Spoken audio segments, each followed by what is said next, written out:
బులెటిన్లో మరో breaking news చూస్తున్నాం. భారత రక్షణ పరిశోధన అభివృద్ధి సంస్థ మరో కీలక విజయాన్ని సాధించింది.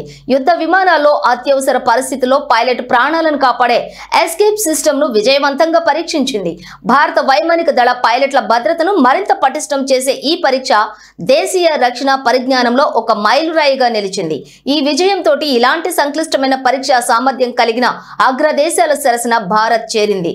చండీగఢ్లోని టెర్మినల్ బాలిస్టిక్స్ రీసెర్చ్ ల్యాబ్ ఆధ్వర్యంలోని రైల్ ట్రాక్ రాకెట్ స్లైడ్ కేంద్రంలో ఈ డైనమిక్ పరీక్షను నిర్వహించారు. Aeronautical development agency, Hindustan aeronautics limited సహకారంతో ఈ ప్రయోగం జరిగింది. ఇందులో భాగంగా విమానం పైకప్పు వేరుపడటం, పైలట్ ను బయటకు పంపే క్రమం, అతను సురక్షితంగా కిందికి చేరే విధానం వంటి కీలక అంశాలను ధృవీకరించారు.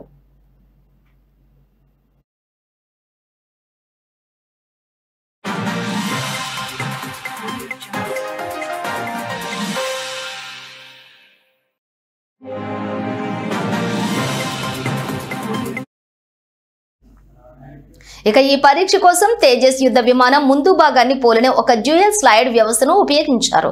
రాకెట్ మోటార్ల సహాయంతో దీనికి నియంత్రిత వేగాన్ని అందించి వాస్తవ పరిస్థితులను సృష్టించారు. పైలట్ స్థానంలో ప్రత్యేక సెన్సార్లు అమర్చిన ఆంథ్రోపోమార్ఫిక్ టెస్ట్ డమ్మీని ఉంచి ప్రమాద సమయంలో పైలట్ పై పడే ఒత్తిడి, వేగాన్ని నమోదు చేశారు. ఈ యొక్క మొత్తం ప్రక్రియను హైస్పీడ్ కెమెరాలు చిత్రీకరించాయి. స్టాటిక్ టెస్ట్లతో పోలిస్తే ఇలాంటి డైనమిక్ పరీక్షలు చాలా క్లిష్టమైనవి కావటం గమనార్హం.